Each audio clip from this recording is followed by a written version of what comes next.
오늘 우리들에게 주시는 하나님의 말씀은 욥기 37장 14절에서 24절까지 말씀입니다.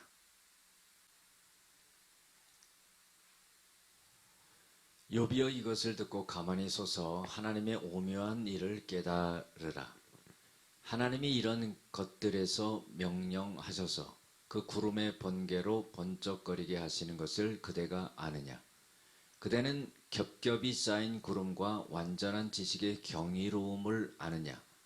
땅이 고요할 때의 남풍으로 말미암아 그대의 의복이 따뜻한 까닭을 그대가 아느냐?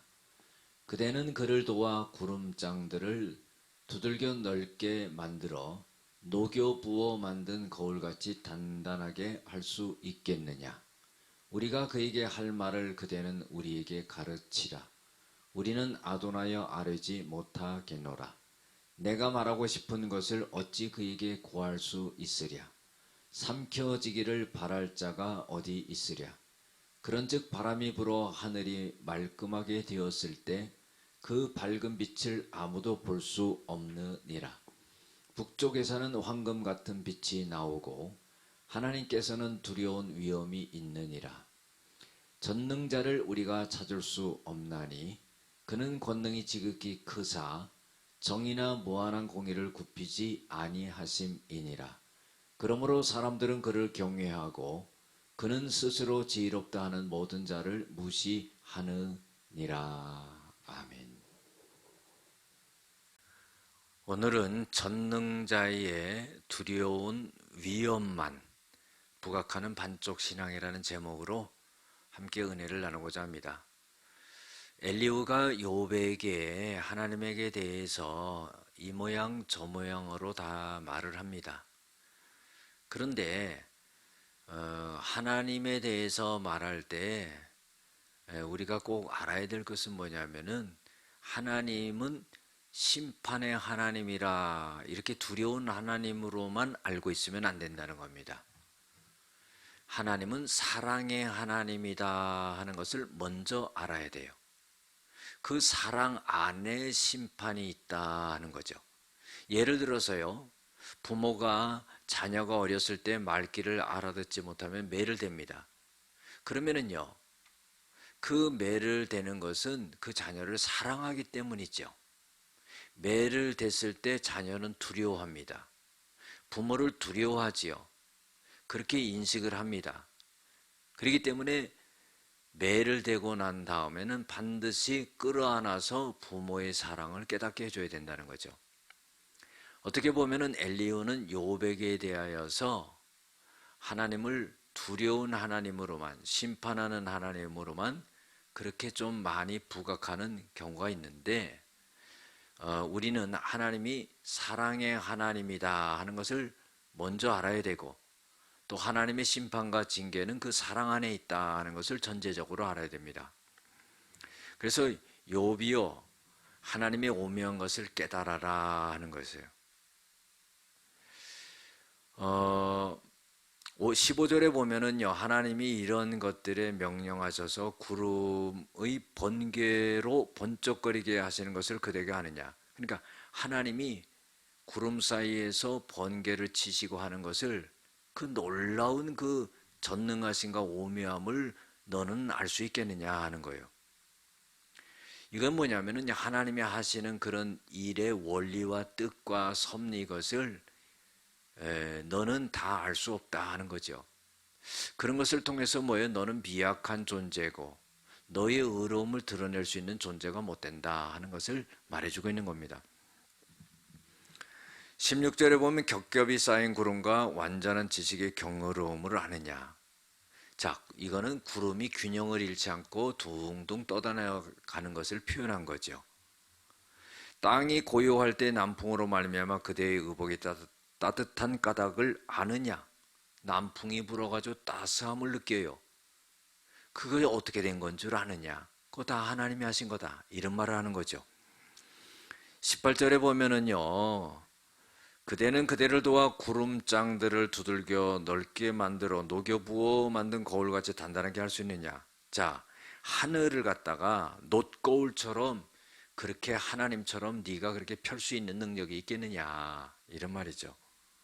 19절에 보면 우리가 그에게 할 말을, 하나님께 할 말을 그대는 우리에게 가르치라.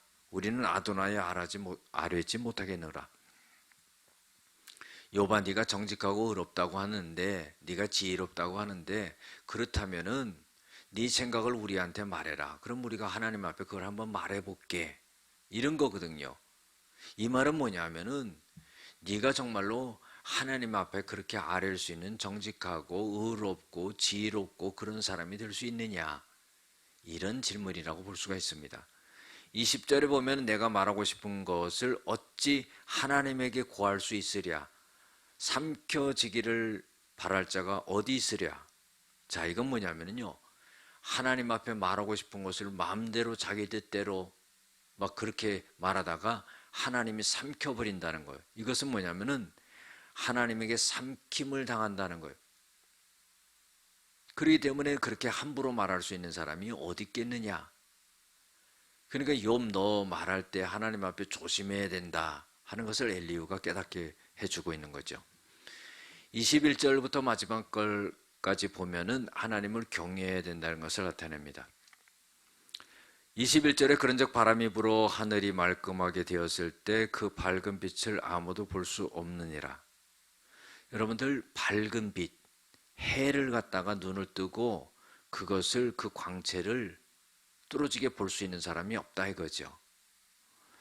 북쪽에서는 황금 같은 빛이 나오고 하나님께는 두려운 위험이 있느니라. 자, 강한 빛이 쏟아질 때 감히 바라볼 수 없는 인간의 존재를 생각하면서 하나님 앞에 두려움을 갖게 되고 하나님의 위험이 세워지게 된다 하는 거죠. 23절에 전능자를 우리가 찾을 수 없나니 그는 권능이 지극히 크사 정의나 무한한 공의를 굽히지 아니하심이니라. 자, 우리가 하나님을 찾는다고 하나님이 찾아지는 하나님이 아니에요. 하나님이 우리를 만나 주셔야지 우리가 하나님을 찾을 수 있는 거고 만날 수 있는 겁니다. 우리가 하나님을 알려고 연구한다고 하나님을 갖다가 연구해서 알 수 있는 분이 아니에요. 하나님이 당신을 알려주셔야지 우리가 알 수 있는 거예요. 그래서 특별히 자연을 통해서, 자연현상을 통해서, 하나님의 말씀을 통해서 하나님이 당신의 살아계심을 계시해 주셨다. 스스로 드러나 보여주셨다. 그래서 우리가 하나님을 알 수 있는 겁니다. 이게 은혜지요. 24절에 보면은 그러므로 사람들은 그를, 하나님을 경외하고 하나님은 스스로 지혜롭다 하는 모든 자를 무시하느니라. 자, 엘리후가 욥에게 말하고 싶어 하는 거죠. 네가 의롭고 정직하고 하나님을 경외하고 지혜롭다고 하지만은 하나님 앞에서는 너 아무 미약한 존재에 불과하다. 그러니까 네 자신을 그렇게 나타내지 마라 하면서 충고하고 있는 겁니다. 기도하시겠습니다. 사랑이 많으신 아버지 하나님, 우리가 하나님을 알 때에 사랑의 하나님인 것을 알게 하시고 때로는 우리의 잘못된 것에 심판하시고 징계하시는데 이것은 하나님의 사랑 안에 있다는 것을 우리가 꼭 알 수 있는 저희들이 되어지게 하여 주시옵소서. 예수님의 이름으로 기도드렸습니다. 아멘.